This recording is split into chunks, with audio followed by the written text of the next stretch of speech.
Welcome back to Biohacking Beauty, the podcast where we dive into the science and strategies behind reversing skin aging, enhancing longevity, and unlocking real radiance from the inside out. I'm your host, Amitai Eshel, and as always, this podcast is brought to you by Young Goose Skincare, the world's leader in biohacking skincare formulas designed to restore your skin's youthful function at the cellular level. At Young Goose, we believe in skincare that speaks your skin's language.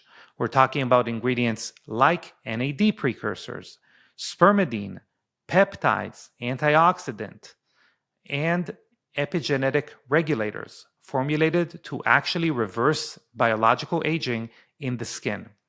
To explore more, head over to younggoose.com and you're welcome to get 10% off by using the code podcast10.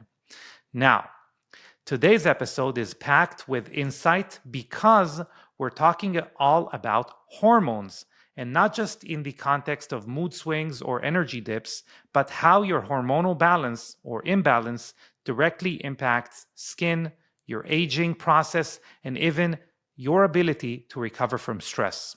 Our guest is Sarah Daccarett, a founder of InnerBalance and an expert in nervous system regulation, trauma healing, and hormone harmony. Sarah brings a unique lens to hormonal health, bridging the emotional, energetic, and biological aspects of how our hormones shape our appearance and overall vitality.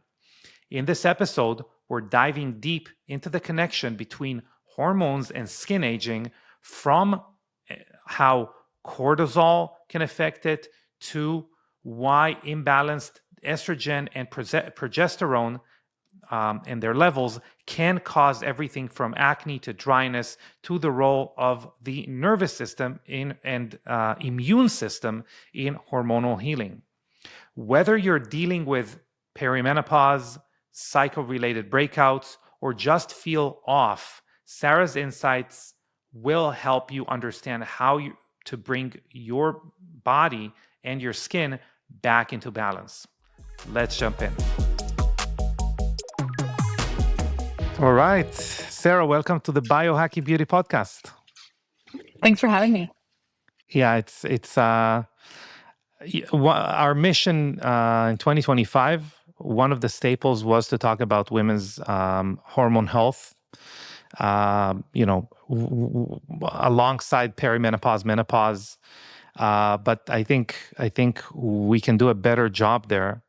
What I would want to start, just because it's something that maybe we talk about slightly less, let's start by talking about how chronic stress and emotional trauma can accelerate aging and more specifically even skin aging. Yeah, definitely. It's great thing to start off with, since everybody is chronically stressed. And even just environmental toxins can cause this type of stress too on the body. Mm-hmm. It's a great topic to start with because it's overarching women's health. Like, it's really not just about perimenopause and menopause conversation. Mm-hmm. It's impacting younger women in their 20s and 30s who are really experiencing this. It can wreck your skin. Stress can lower hormones. But I think that's like the most common way that we would look at it. But I actually think that what's happening to women is that their hormones are being lowered first, and they don't have the capacity to handle the stress. So women should be able to do whatever they want. They can have the job and the kids and the life and the spouse and be able to. So we should support that with the hormone therapy and not the other way around. Because we're telling women, hey, you need to slow down. You need to de-stress. You're wrecking your hormones. If you would just lower your stress, then your skin and your sleep and your hormones will do better. And this is not actually fair to them, because we shouldn't ask them to stop being stressed, because they want to have you should be able to have the life you want to have. And there's actually a healthy amount of stress that is healthy for people. And we're talking about constructive stress, right? Like, this is appropriate for people to have this. And what's happening to women is that their hormones are dropping at a very young age, just like men's testosterone is dropping in their 20s too. And it's going unrecognized. And we're telling women it's their fault. They're taking too much on. They're doing too much. They're raising too many. They're doing their kids and the job and taking it all on. Again, they should be able to do that. And instead, we need to address the problem of why the hormones are dropping in the first place. I don't really agree with the hey, stress is causing your progesterone to drop. I think that the progesterone is dropping first, and then we're not able to handle the stress. Yeah, it makes first of all, it makes perfect sense because it all kind of go through the same centers in the brain, which then one would affect the other. I think it's a fair I mean, I don't know. I haven't looked into I would say like the chicken and the egg scenario there enough, but it makes perfect sense. So why do you think that happens? Why do you think hormones drop so early? And do you think it's different than what we evolutionarily were kind of what we evolved to be to have as far as like healthy hormone levels? And then is it also different than 150 years ago?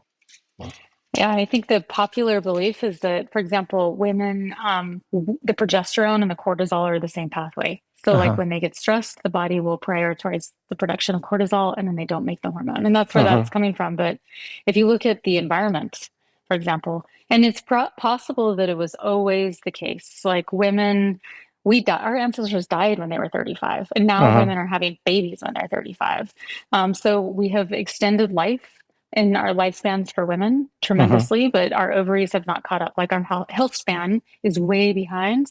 Women are living longer. Like they don't have a problem with lifespan. Women live longer than men, but they don't live well. And so it's possible that we always had ovarian function failure in the early 30s. We just are now trying to like live longer and have babies in our 30s, and we're doing more and are expected more. Like our ancestors, my grandmother and great grandmother probably didn't have to work in their 40s and 50s, and now women have to. So there's that component. Maybe has always been going on, and now we're recognizing it and acknowledging it. And the expectations on women are greater than they were in the past. And then also we have a ton of environmental toxins, plastics, phthalates, parabens, pesticides. All of these bind to estrogen receptors. They don't bind to testosterone receptors. They're binding to the estrogen receptor. And when that happens, the body, it makes you infertile. Like it basically suppresses the production of your own natural hormone. Estrogen is protective. Progesterone's protective. And when you block the function, if you have something binding to that receptor, your own protective hormone can't bind to it. And that's what wrecks your sleep and your skin and your stress level and everything, is because your own hormones are not able to bind the receptors to protect you. These are really hard to get rid of in the environment. Even if you are doing everything, it's almost against us. Fragrances are in every single beauty product that women are using. Laundry soaps, like they're in the Glade plugins. Like you walk into any building and they have like air fresheners everywhere. Yeah, it's the first thing they do when we go into an Airbnb, go air freshener hunting. I do too. I take them all out. They smell awful and they're terrible. And women are being disproportionately impacted, I would argue, but they're definitely impacting men. But they bind to this estrogen receptor. How do you do? So we talked about stress, and then we talked about, and then we talked about, let's say, physical binding to receptors. Where's the kind of middle ground between like stressing about these things of it maybe to the extreme, which then we cause, some chronic stress. I mean, we see it with diet, we see it with exercise, we really see it in every kind of society imposed type preconceived notion of like an ultimate goal we should reach. We have people stressing about that too much. Is it that we're doing it there, or should we be Puritans and kind of try and eliminate all plastic from our lives? I think we can be, it's hard to we can overstep and become neurotic about it, right? Yeah. There's this like induced neuroticism, which is not a fun way to live either. And it's almost impossible to, I think you should be diligent about it, what you can control. So if you can control it, great. But I think the point that women need to understand is that they do have control if you keep your hormones optimized and you keep them at the right level. And you can do this with supplementation. That's okay. and then you're protecting yourself against these. If you have your body full of estrogen and progesterone and testosterone, your protective hormones, it'll prevent the chemicals from binding in the first place. Like you're not going to be exposed if you get exposed to mold toxicity for something, or for example, it shouldn't impact you because your immune system will be strong, right? So like if hormones are at the core of this health. If you were just instead of being neurotic about everything, if you were, I always say that hormone replacement therapy, if you were to focus only on that and your hormones, you would get the biggest bang for your buck. You'd be able to get 80 or 90, whatever the bulk of what you're trying to get. And then you can kind of be neurotic a little bit about the other stuff, the diet, the exercise, the supplements, the peptides. There's all this other stuff that we could be doing. Yeah, it's I had a conversation with a chiropractor. No offense to chiropractors, but it was a pretty famous guy, actually. Probably the most famous chiropractor. And he was basically taking a stance that women shouldn't, people in general, but the conversation was with my wife, and he was saying, hormone replacement therapy is basically a kind of an excuse not to live a healthy lifestyle, etc., and that we could do without hormone replacement therapy. And to me, that was, and obviously he was also quoting, studies that are, I would call them irrelevant, but it was crazy to me to think and basically what he said is that if you are doing hormone replacement therapy is because nothing else worked. And it's not about optimization. And to me, that is the first kind of cardinal sin, is that we are not working with our hormones towards optimization. Because as a podcast, that our goal is to have, let's say, people's skin performing the best way possible. Anything below optimal would not serve the same purpose, and it goes both for men and women. If someone's hormones are below optimal, they are aging at a faster rate. They are accumulating more unrepaired damage than someone that has optimal levels. You're absolutely right. I mean, it's sad that, and first of all, he's a guy, shouldn't be talking about women and their hormones and women's health. That was part of he it. Absolutely has no place, and he doesn't understand what women really have to really struggle. They have really complex neuroendocrine systems. They have complex immune systems. Like it really is important that their hormones do not drop.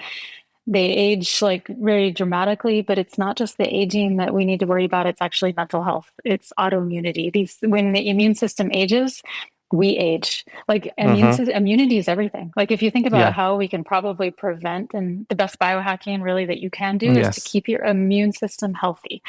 For women, and we can talk about why I think the immune system is the most important to target, but hormones, telling somebody that they're not doing enough, they're not dieting and exercising, that they're not, is just basically telling them that they're the problem again. You're more or less gaslighting women even more, telling them that they need to do more. And I think that we're kind of tired of hearing it. Because we need to, as a practice, especially provider, like he's a chiropractor, but he's still a professional that people are listening to.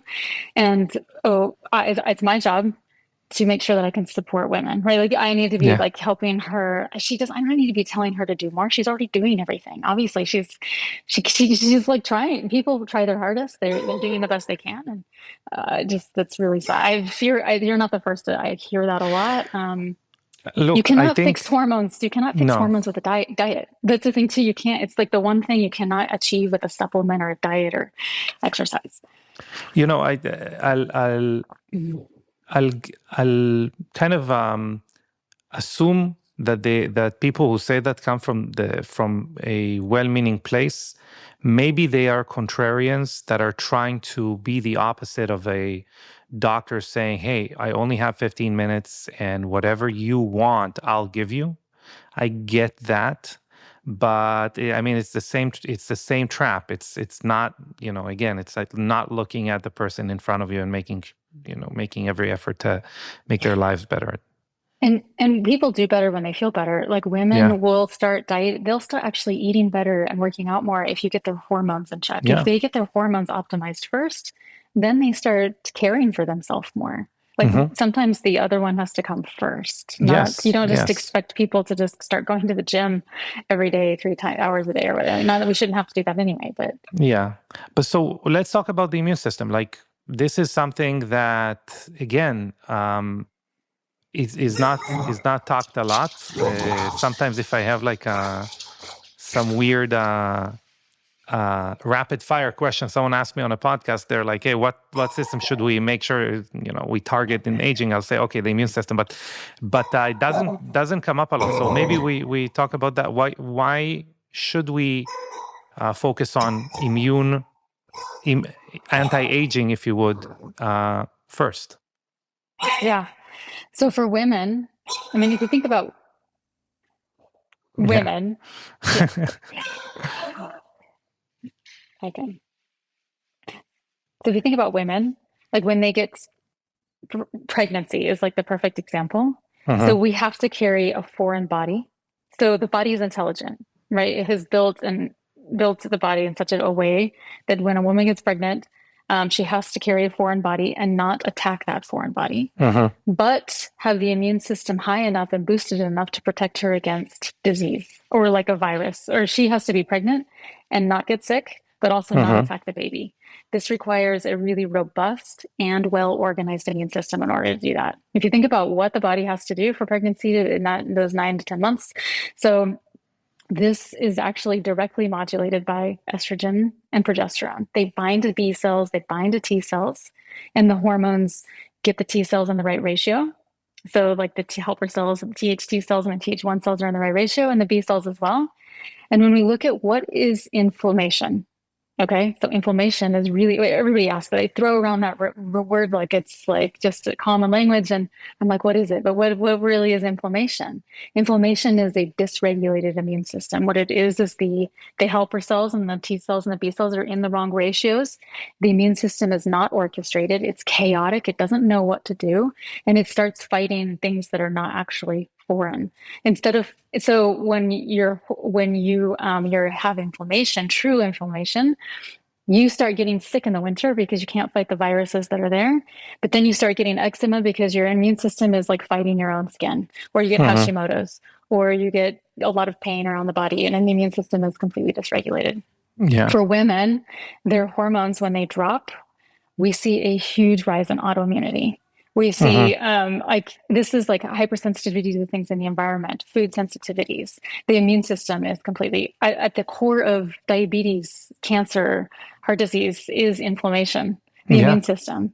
And then you have an aging body. So then this immune system is aging, but then it already becomes dysregulated because the hormones are not present. It's something that we don't understand. Like people I don't think really understand this, so they don't talk about it.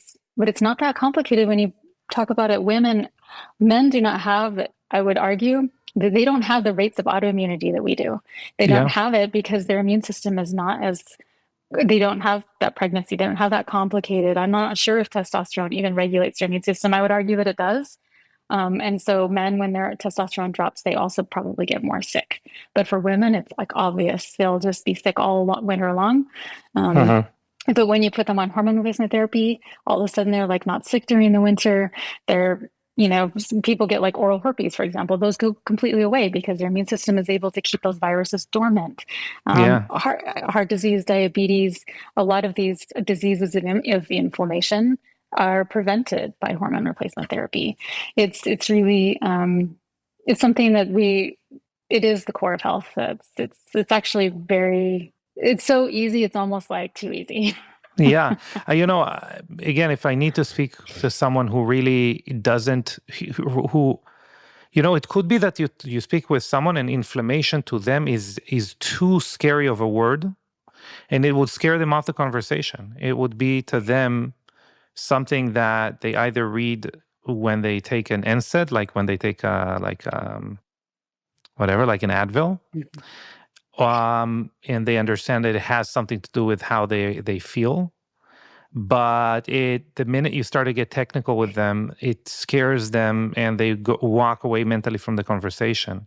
Or it could be something that people feel like is unresolvable. It's just like a kind of bucket that fills never mind what. As we grow older, they see their parents, they understand something's going on there. To these people, a lot of the times I start the conversation by explaining that inflammation it could be replaced by the word information. That this is the ability of that is the information for things that are not functioning correctly in the body. It could be an injury. It could be anything. But this is information for attention in the body. And what happens when the problem is, and it's kind of what you've said in other words, is that the problem is accumulation of unresolved inflammation. It is the inflammation that our body cannot resolve in the correct amount of time that stays behind, and then we have an overload of information. It's like trying to get a signal through when there is when there is fake news or static noise in the background. It's very hard for our body to start resolving issues, and that starts piling up, and things that have seemingly nothing to do with the core inflammatory process that started it all are now affected because there is the body cannot break through that noise. I love it. And if you think about hormones, they are these keepers of information. They actually help regulate the signaling. Yeah. So they're CEOs of the body. They regulate every process in the body. And I kind of fear this, like, oh, well, progesterone helps you sleep, and testosterone helps with libido, and estrogen helps with your skin. And we tend to segregate them. But when you look at the body holistically, it's not the case. When you look at blood pressure, we need estrogen and progesterone both to maintain blood pressure. We need everything, like every process requires all of the hormones together. And things like skin inflammation. Like there was saw something about how the sun, like eczema, we know that the sun will help reverse a lot of this inflammation. Why is that? And there's been some theories that when you get a sunburn, the immune system responds, but it organizes in order to attack the sunburn. But it organizes itself. It has something to fight, which is the sunburn. And that's why it treats the chaos, like, because you're giving it the proper amount of like something to target. The immune system is like always on, right? It's always on, like it's got to fight something. So the rosacea, for example, is one of the hardest things for women to treat, I would say, like in terms of like skin. And this, but it's at its core, it's hormonal, I would argue. Melasma, same thing.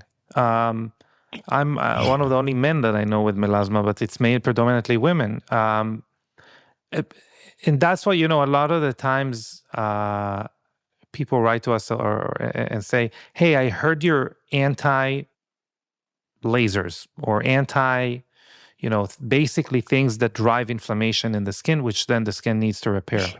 And it's a hard thing to explain, but this is kind of, I think what we've spoken about up to now would kind of explain it. It's not that we're against them, is that there's significant housekeeping you have to do before you engage with something that would require that amount of inflammation mediation. You're not treating the root cause. Yeah. You're ultimately, when you're using a tool like that, you're getting that response when you need it. But you're still like, this is sunburn. Like, okay, well, I temporarily treated my eczema because I got, like, for a minute, I got it to organize. Like the laser would do that, or microneedling or whatever. Like you're having like a controlled injury to the site. But the core problem is still there. Like you're not addressing the underlying body. You're not, like, in order for us to heal, like truly, you have to address, you have to give the body the foundation and the environment in order to heal. Not that tool. Yeah. No, I feel like, and that's something that also really intrigued me coming to this conversation, that you've verbalized something that I had on my mind, but I couldn't verbalize it as well. I think there is, within the world of hormone replacement therapy, there is a little bit rigidity or inflexibility as far as the options available for women to access. I really feel Like many times in medicine, allopathic medicine is good with taking away your headache and making sure you don't die, and everything in between. It's more difficult. I and you said it best, not to me, but to someone else. I think it was Jeffrey Gladden, if I remember correctly, was that most solutions were meant to 55-year-olds. Maybe we can talk a little bit about that. Yeah, I think the hormone replacement therapy is like we're still prescribing it like it's 1990. It's like we're decades behind, and we've solved the problem, I would say, pretty well for men. We have a lot of work to do for them as well, but for women, it's been very sad. Doctors don't. I think it's pretty much getting out that they don't have any training. They also think it's kind of beneath them. And then we don't view hormones, even hormone replacement therapy doctors or longevity docs really aren't looking at it in terms of this foundational health prevention. That is something we need to be starting to look at very early, like in the 20s and 30s. Yeah. You can't treat heart disease. You can't treat Alzheimer's. You need to prevent it. Like you need to prevent aging. You can't you can kind of reverse the aging, but like preventing it's best. And so the formulations have always been as a treatment. We have always wanted to treat hot flashes.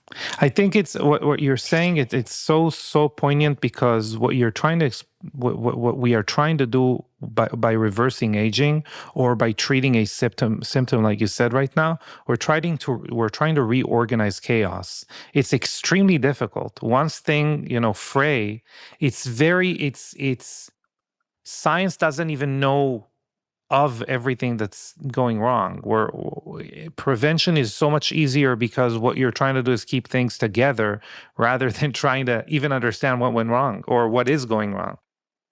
Yeah, no, you nailed it. Like it's once it starts, like especially the body. I mean, you want to keep your health. Like I have women tell me, like, "Well, I don't want to start hormone replacement therapy until I absolutely need it." And you're like, why would you wait? Why you don't wait to start brushing your teeth and taking supplements and doing a good diet?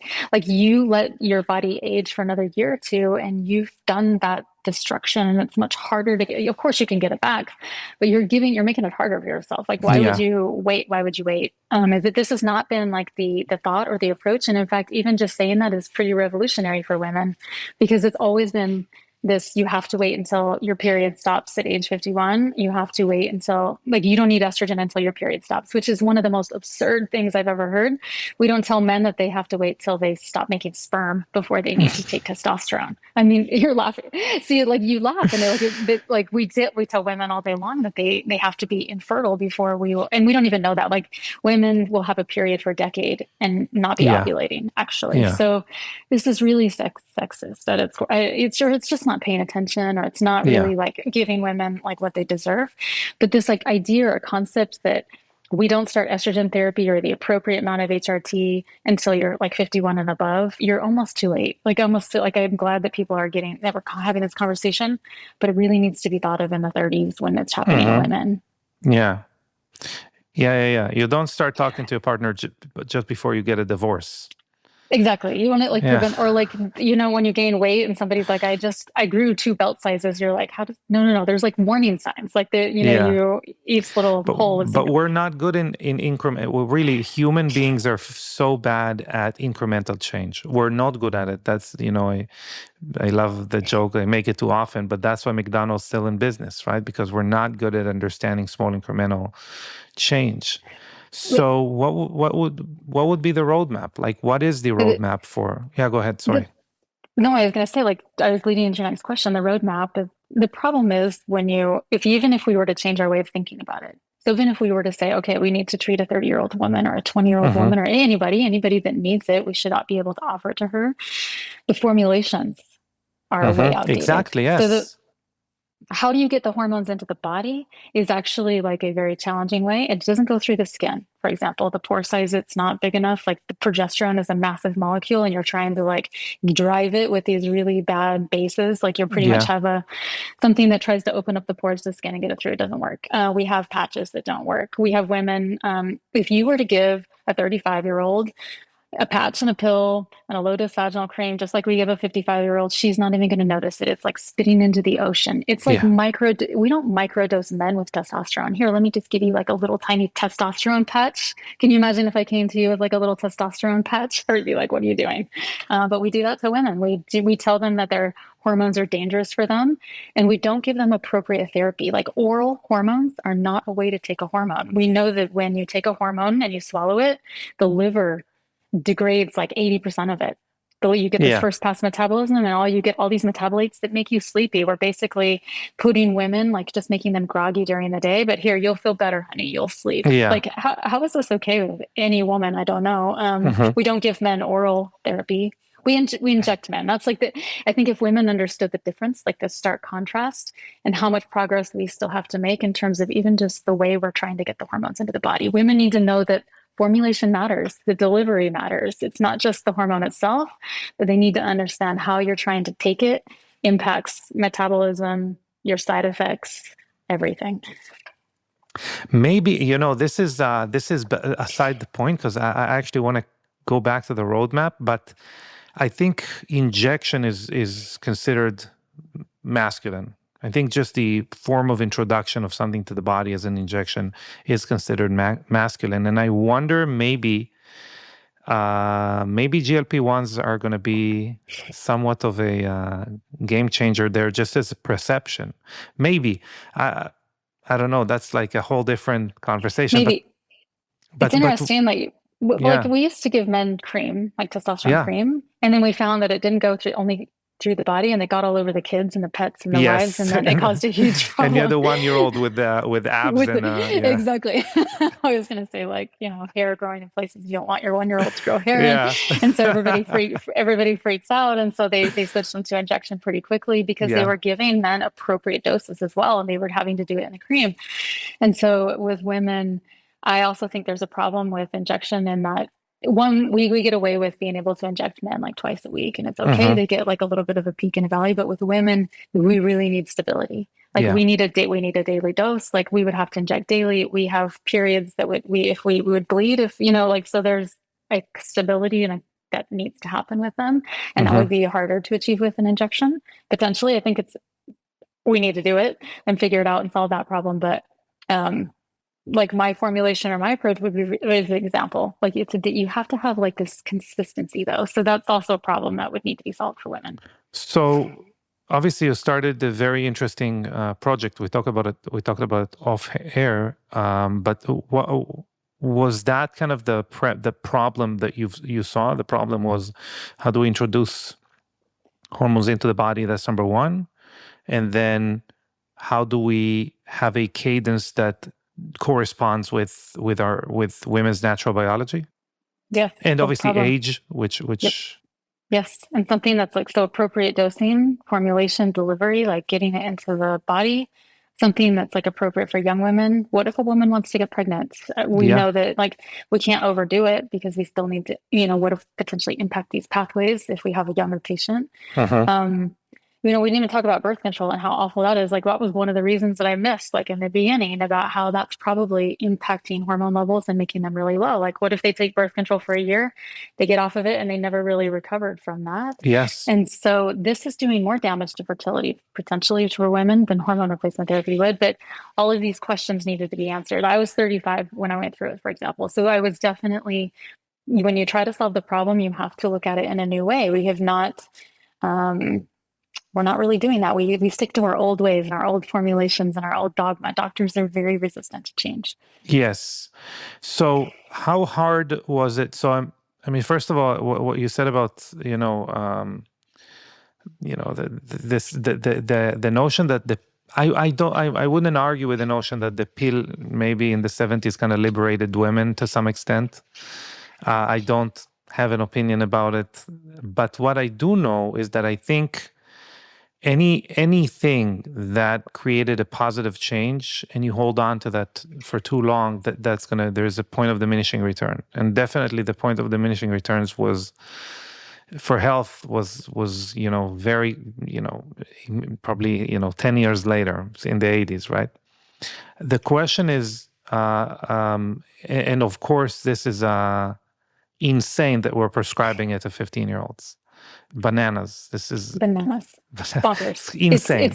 It's insane. And we won't give a 40-year-old HRT, but we'll give a 15-year-old birth control so I think you're right. There was this point of like and birth control has its purpose. It's like for a reason, and we still Yeah. need it, but it's not a treatment for a heavy period. It's not a treatment for acne. Like it's Mm-hmm. given for acne Mm-hmm. like all day long. And there's no informed consent. You take an 18-year-old who has acne and you give them birth control, and the doctor's not telling her, hey, I'm going to reduce your hormones to zero, which is what birth control does. It suppresses your own production, and that's how it makes you infertile. And then I'm going to increase your risk for all these diseases because I'm taking away your natural hormones. I'm increasing your risk for stroke and cancer and like blah, blah, blah.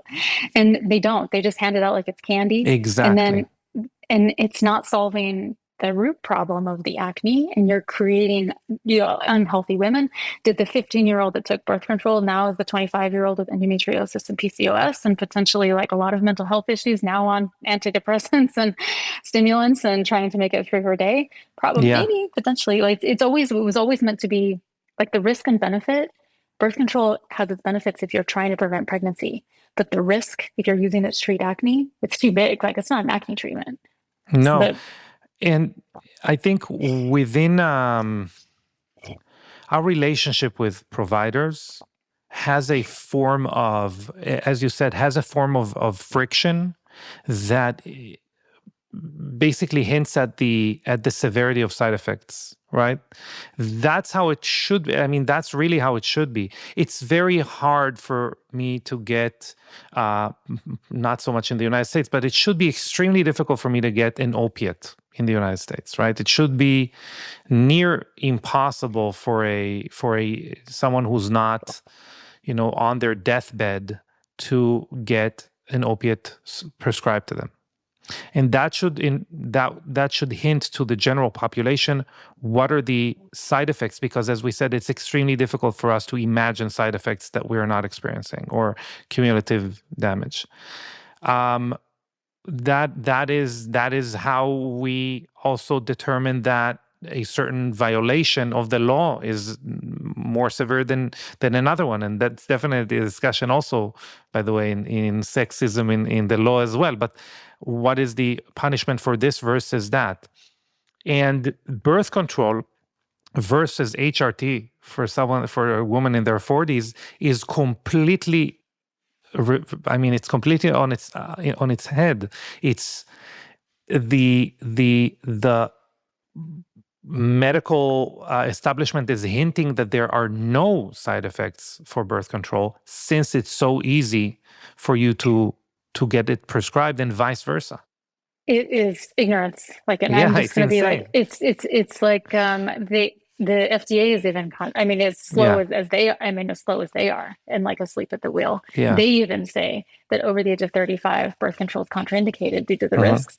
It is not HRT. And I see women that are 50 and they're switching from their birth control and they're starting Mhm. HRT, and you're like, what? You've been on birth control for like 30 years. And no, the providers, like the doctors, do not understand that it's not hormones. They think Mhm. it's hormones just Yeah. because they call it, and if they, I think people are understanding now that birth control is like a chemical. It's not a Yeah. hormone, but doctors still think they're hormones. It's wild. It's actually really devastating that we only study it too. So when you look at women, we made this fake progesterone. We call it progestin, Yeah. right?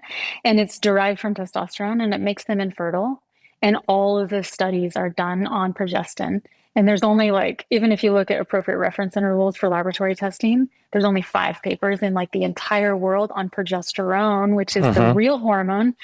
And there's like thousands of papers on birth control. Yeah. And this is like, why? And so then when doctors read it, they think that the birth control is the hormone, and then they're all confused because they think that the receptors there's this belief that they teach pharmacists and doctors that the receptor antagonism doesn't matter. If something binds the receptor, it has the same response. Yeah. But that's not true. We know that the chemicals in the environment bind to the receptor and they have a completely different response. Mhm. Birth control binds to these hormone receptors. It has a completely different response. Yeah. So even doctors who are trained and professional are not even thinking about it. I would understand that women aren't thinking about it. They're not trained. They shouldn't have to understand it. But doctors have no excuse. Yeah. They should definitely know. So let's go back to the roadmap. Like, let's say someone is listening and they are in their 20s, for that matter. should they care about how they feel first and then figure out if their hormones are out of whack? Should they do a periodic, panel? How should someone in their 20s even approach that? I think that we could get to the point where if you're truly into biohacking and health and everything you'd want optimal health, that you should always be watching your hormones, even if you're feeling okay.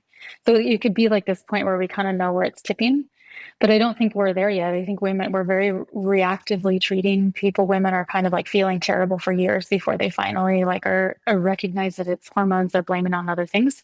So I think at 20, like in that younger age group, 20 and 30, the problem is the lab testing is not that great. There's not a lot for them to like hold on to. Yeah. The lab testing is very inaccurate. There's things like FSH that they can order, but even then they might be normal. Women, when they think of hormones, since they are regulating everything in the body, you can't attribute it. The hardest thing is like, if you have one symptom, if you're like, all right, I have PCOS. Okay, no, that's not. That's like PCOS is like a collection of things. That's definitely hormonal. So I was going to say, like, if you're just tired postpartum, let's say you're just tired, that could just be because you're up all night with baby. Okay, so that's just be that. You need to fix that, and you're better. If you've just been gaining a little bit of weight, but your diet's been crappy, okay, then fix that, and that's just it. But usually that's not the case. Usually you have insensitivity to food, you have anxiety, depression, irritability, you're struggling to go to the gym because you're tired, you have bad skin. You're starting to, the skin for women, it's like massive. Like when you start to see this decline, and it happens right after the hormones drop, you should start to see like your skin, you're not going to be happy with it. Your hair, your sleep, you have in gut health. And like everybody's like, oh, I have high cortisol. I just need to lower my stress, and I just need to like clean my leaky gut, and then everything will be better if I just like cure my gut. If you have like this collection of things, I would say that gut health, for example, is not that's just a symptom. It's not the cause. That's not a root cause of anything. So hormones are the ultimate root cause. And if you have more than one thing going on, it's hormonal. So if women can even just recognize that they have more, if they can count like on their hand more than one thing, they need to be thinking about their hormones. Yeah, 100%. And then, how do you get from that realization to starting a company? Like, I mean, for us, the funny thing is that we talked about how the skin is a very bad delivery system to whole body interventions. That's what we tried to do with NAD. And for 2 years we failed, and then we understood the skin is great at using NAD. If you gave it obviously it's very difficult to have it absorb, but let's say you got it to absorb, the skin's going to keep it. So we definitely come from this where I understand completely why you would start a company to address a kind of a fundamental system in the body. But how is it to start a company, to start a product that kind of tries to solve an issue? Was it smooth sailing? I'm really wondering. Not smooth sailing at all. I would say that we're in one of the like noisy, chaotic, pretty like there's so much confusion for hormone replacement therapy for women that we're not creating controversy. We're stepping into a lot of it. And but I started it. It's like 12 years in the making, I guess, too. Like the solution was for myself. I was like patient zero. I did everything to myself to feel better because I wanted to have like a vibrant life, it was just me. I was like, I want to feel like I'm 35. I want to look amazing and feel amazing as I'm aging. And that's it. Like I had the tools to do it. And when I really realized how bad the formulations were for women and a 35-year-old trying to search for it, I just came up with my own solution. It was something that I would be able to put into my body and get it to work and absorb based on the science. And then I started a clinic and started treating men and women. And then you see the stark contrast, and then you really see the need. When I had, women will come into my office and beg. And I was like, you don't have to beg. So don't worry. I'm going to give you hormone replacement therapy. It's actually like really sad that you feel like you even have to do that because they've been to 4 other doctors and the 4 other doctors told them no, and they didn't know how to do it, or they tried all these other formulations. They've been struggling for years and been told to change their diet, change their exercise. Like they've already tried all these things. It's not going to work for them. And so then the online company is really to, hey, like I've been doing this in Idaho and Utah for years. Like this is something that should be nationwide, and it's really about this we can do it better. And women, like, we could do so much better than we are doing now for them. And it's, yeah, I met my business partner, and that's also how it happened as well. Because online treatment is completely different than like clinic. Yeah. So how would an online treatment look like? Well, so we democratized it essentially, right? We made it more accessible. There's not a lot of barriers, although you still have to follow up with our clinical team. Like, we have a whole clinical team and customer service to follow you. But the product, you can sign up and try the product online. So we have a formulation that's easy to use, right? You can use it vaginally. And so this gets away from the injection. Like, the vaginal delivery is like very porous. It goes right into the bloodstream. You have no issue of getting progesterone into the body.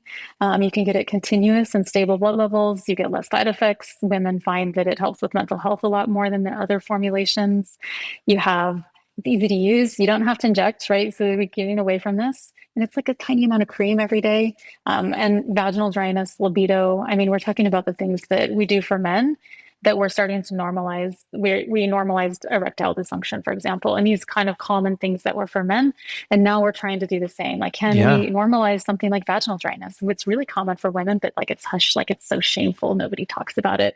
And it's like, here, look, we got the perfect solution for you. You're going to feel like a 13-year-old girl again, and you're going to love it. Like, it's okay. And so trying to do this, and we send, we just ship it. Like, we ship the prescription. So we have a telehealth service, and this is how we're doing it online.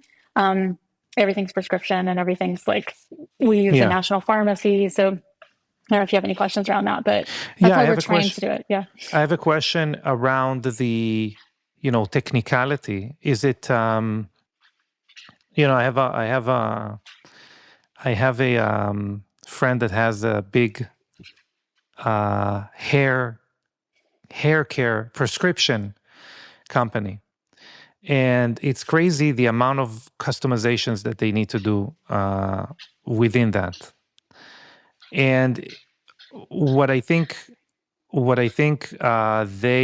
have a harder time than let's say you would have is some kind of baseline that people start at. So is it something that you guys customize from day one? Is there kind of a base product that people start with and then see how they behave? How does it go?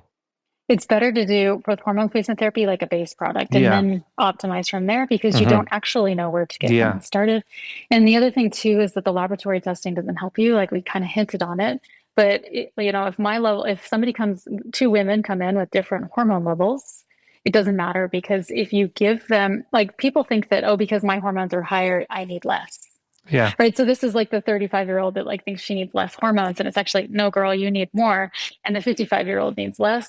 And what happens is you suppress these feedback loops in the brain, like you suppress your own production. And so these two women that came in with different hormone levels, they're going to end up actually at the same consistent level, based on like the formulation. And this is the better way to do hormone replacement therapy. And then then everybody's individualized. So people are like, well, it's not custom or individualized or personalized.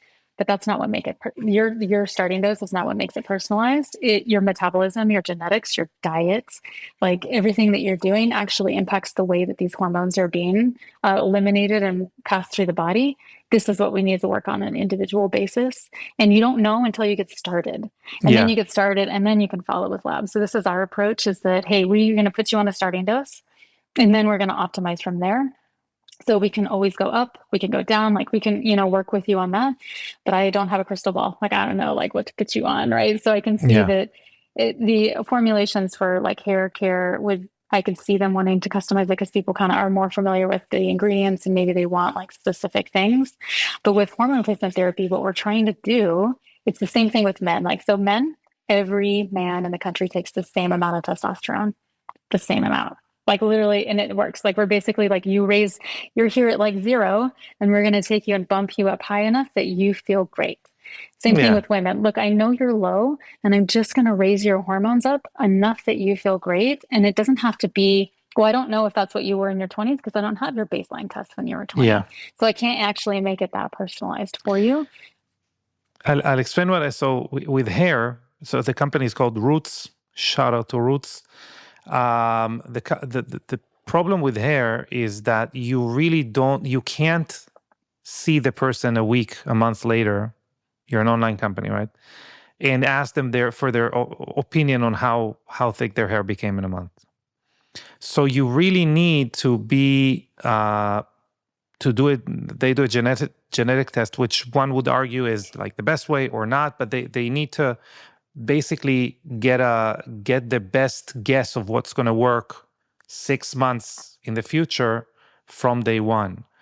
And the reason as you explained, that I think in hormone replacement therapy, it's also more accurate, more successful, easier, and more allows for interaction, is because a person will feel a difference much more rapidly, and the difference is also not only rapid, it's also more substantial. Where, Yeah. as you said, We do need the care. Like, even though we're online, you can't have healthcare without the care. So even though we actually may have to meet with our doctors and stuff. Yeah. Whereas the hair care, you don't have to. Even if you did. So I that. see someone a month. What are you gonna do? You know? Yeah, it's true. It's true. Yeah. So, but like here we have, some, like, a certain percentage of women will have breast tenderness and some side effects. So we manage that. So you can't just sell an HRT cream and then let them go. Like, so we kind of knew that. I already knew that we would be providing this care. So it was okay if we didn't get the dose quite right. Like, it's actually okay, because you come back to us and it's a relationship, right? Let's work on it together and we optimize it. So that's really, we might get to the point someday where we can, genetics is actually the best way to look at hormone replacement therapy. Can we do a genetic test? And then I can predict more accurately if you're a fast metabolizer or slow metabolizer of hormones, and then how much to give you. Having said that, you will always have that, that environmental factor, right? Like you mentioned xenoestrogens. So, diet. You always have the relationship between, for example, like your methylation pathways, like how well do you methylate, hormones for that matter. And then, how, my brother is a vegan that has, the guy is like, lives off of soy. I mean, I love the guy, so obviously I give him a hard time. But he definitely has more interaction with estrogen-like compounds than I do. So if let's flip it. Let's say we were women, although we're very similar genetically, he's going to have a different response to estrogen than I would. 100%. And like, this is so, like, women do not understand, or like people in general, but women especially, like, we don't understand, like, you said it. I've never even heard anybody say it before, but people don't get that they're methylation pathways. So like they're impacted substantially. And then diet, like fiber and protein are the two biggest things that impact, metabolism of estrogen. If you eat a lot of fiber, it will like lower your estrogen to zero very quickly. So vegan and vegetarian diets, they have a harder time like getting their hormones up and optimal, even though they're touted for being very anti-aging and longevity. We don't have to talk about which diet's the best. I'm just telling that, like, women, which, like, they just need to be aware that the diet that you choose really much impacts your hormones. Like, if you choose a high protein carnivore type like diet, you are going to be able to keep your estrogen around a little bit longer, because it slows these methylation pathways down. It slows that big machinery, the big machine that's kind of plowing through everything. So, but they don't think about it. They just think the HRT, and then it's about the dose. And it's like, no, you're eating like a ton of beans and nuts and seeds, and this is really impacting your hormones. And of course, there is a big debate with cholesterol and hormones, which is a whole. And again, it's funny because it's your response to diet. This is in Israel, where I come from, the dinner table, you don't talk about politics, you don't talk about religion. Same. I think diet should be another thing you shouldn't talk about if you want to help people, because it polarizes. But you have the same response, very similar response to what I would have, which is, I don't think I am like, I know less than ChatGPT. Okay, like, I don't know everything. I know, as a matter of fact, I don't know the best diet for everyone. But what we know is where science is as far as like what's going to contribute to, faster or slower skin aging. And I think you come from the same place where, hey, I'm not telling you, you could have done one too many ayahuascas and now you can't touch, meat. That's fine. But here's what you need to, where you're going to handle. That's now, this is your, path. Just to understand it. People just Yeah. need to understand it, and then make the choice, but it's hard. There's a lot of like misinformation, but I love it. It's true. Diet does polarize Yeah. people. What I would say, one thing that I didn't mention, I just like, it's bugging me that I didn't mention when we talked about estrogen creams as delivery systems. I think most, like 99.9 people don't know, is that if you do have a tendency for pigmentation, that's something that is actually very ill-advised to use estrogen creams on the face, which is becoming extremely popular. And I don't know that I'm against, by the way. I think there is room for them if they are indeed beneficial, but I think people should know that it estrogen also increases melanin expression, so they're going to get pigmented. I would love to talk about this with you. I know we're running out of time, but it's like Mhm. we see I wonder, because estrogen is also supposed to evenly distribute the melanin. So it increases it, but it's also not supposed to collect it into like these concentrated areas. And you are supposed to end up with like less melasma. So I'm curious if it's like a different pathway or something else that's also impacting the estrogen. It's like, is it just the estrogen, or is there something else going on with her that we can advise people? Like if they start because the estrogen has so many, like even the estriol, which is this really weak estrogen, and that's what's being put in the face creams. Can they benefit still? But can we advise them like, hey, is it a liver pathway, or is there glutathione deficiency or something that's causing the melasma? You could do you could do things. There is two categories that are being confused, which are brighteners and lighteners. So brighteners would be things that are going to make your skin luminous. I'm going to use like commercial terms, but like more luminous, and lighteners are going to be things that are evening pigment. They're not going to make you white if you're black or anything like that. And lighteners are normally interacting with the enzyme that stimulates melanocytes, and these enzymes a lot of the time are not working evenly in the skin, and they're affected by things like inflammation, and they're affected by previous assaults to the skin. They're affected by glycation, and they're affected by where skin is thinner and thicker. Blood flow, things like that. So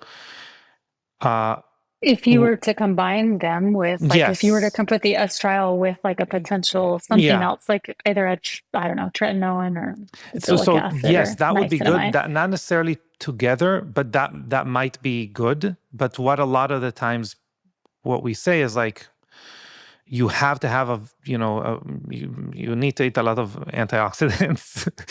Going back to diet. Zinc oxide as a sun protection is actually really good because it also lowers inflammation, and it also works as something that decreases photosensitivity due to inflammation, which is a lot of why people get like pigmentation. And by the way, vitamin C is a fat-based vitamin C, like THDA. Sodium ascorbate, calcium ascorbate, all of the ones that are based on lipids are also good at lowering the enzyme that stimulates tyrosinase, the enzyme that stimulates melanocytes. And so these and another very, very strong antioxidant that's called ergothioneine, because it upregulates glutathione. It's like the best way to upregulate glutathione. So you need to start with a low dose. You need to start lower than 2%, which is normally what is in the creams. No, for estrogen you're talking about. What? Or estriol normally. 2%. Estriol, yeah. Yeah. And then make sure that you are not incurring inflammation, that you are using zinc oxide, and then that you use together with the cream, that you do use, ergothioneine, vitamin C, and what about alpha lipoic acid? Alpha lipoic acid is great. It might be sensitizing. ALA in the skin. Like we looked at formulating a lot with it. Orally, it's incredible. It might be skin sensitizing. So, I mean, if some company knows something that we don't, and there is a great company that does that, that would be a great idea. Most of the time, it's from compounding pharmacies, and I would not recommend it specifically. Having said that, again, ChatGPT might have a different opinion, and it's very smart. Anyway, but I would say that probably zinc oxide would be like the first thing that would be beneficial before anything else that I said. So zinc oxide and starting at a lower dose than maybe, again, most studies are anyway from like 0.5% to 2%, I believe. So starting at a lower dose and then starting at an area that tends to get less pigmented, for example, around the eyes. That's also where studies have shown best results, right? So thinner skin is getting thickened, which would be a positive thing. So starting there. As opposed to like right here where you might. Mm-hmm. Yeah. Yeah, well, that I don't know if people are going to want benefits there per se. You mentioned, so for people who listen, you showed like your hairline. I don't know. That's where people would want. People normally want. Where do they want benefit? Their 11 lines, their forehead, and their nasolabial folds. That's where they want normally. But if you think of like the mask of pregnancy, or where we tend to get more pigmented, it's kind of there.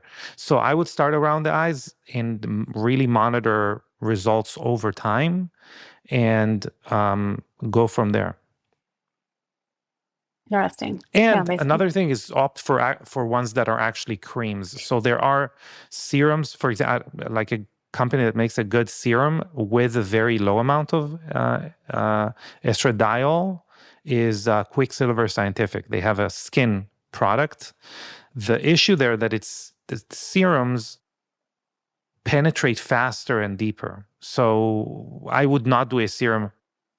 I would do a cream until I feel like I'm one of those people that don't get affected at all, and maybe add a serum.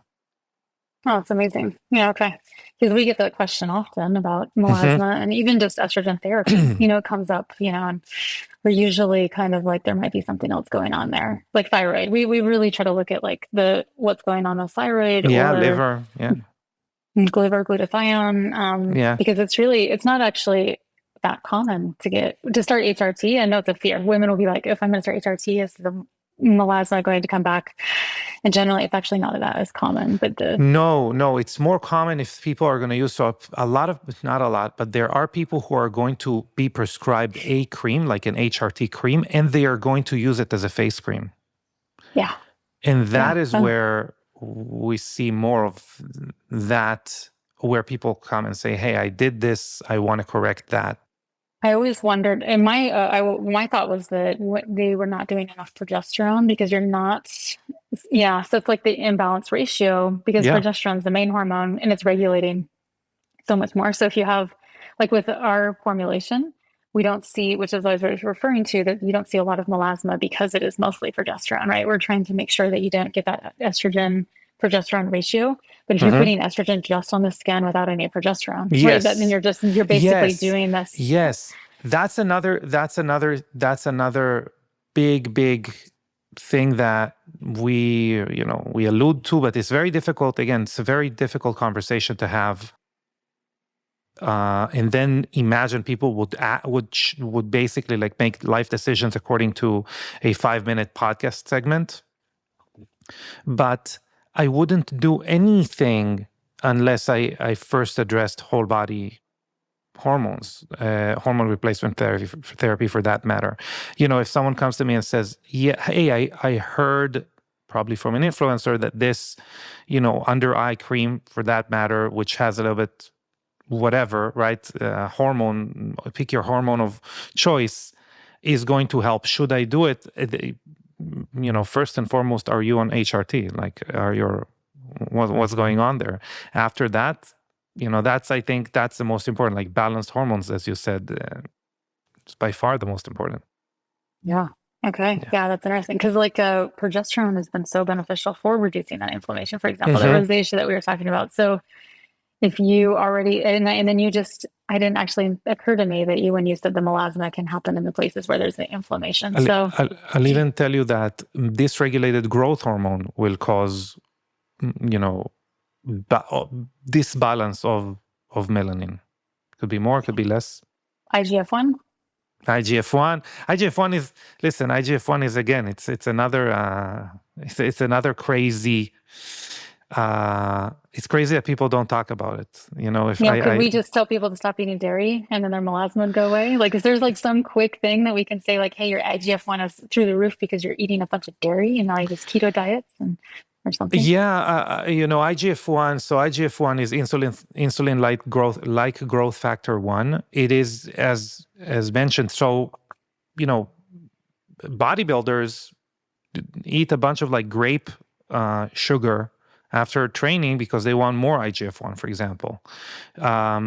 It is closely tied with insulin. So people that have, dysregulated relationship with insulin, I don't want to say pre-diabetic because I think there should be pre and pre-diabetic, but let's say people are pre-diabetic, they're going to have higher expression of IGF-1.